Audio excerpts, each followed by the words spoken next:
Na nga guys, ito na nga, ako'y naghihimay na ng pako. Ito nga guys, pako na ito, may kwento ko nga sa inyo guys. Kahapon ay pauwi na ho kami din sa Kalamba.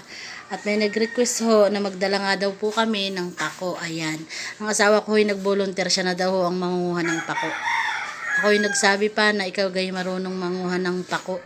Sabi niya po parang tingin mo sa akin hindi laking bundok. Ayo nga ho, laking bundok naman ho ito kasi ito ay taga Negros, bukid ho sa kanila. So hinayaan ko ho na wala ho ng mga parang na kulang-kulang isang oras. Pagdating ho may isang bugkos na parang gawalis na pako. Tapos ho yun, dinagdagan pa nga ho ng kuya ko gawa ng kakaunti. Sabay ibinalot na umalis na ho kami. Areho, pagdating ho dito sa Laguna, ako pa rin ho pala ang magluluto kaya hinimay ko na.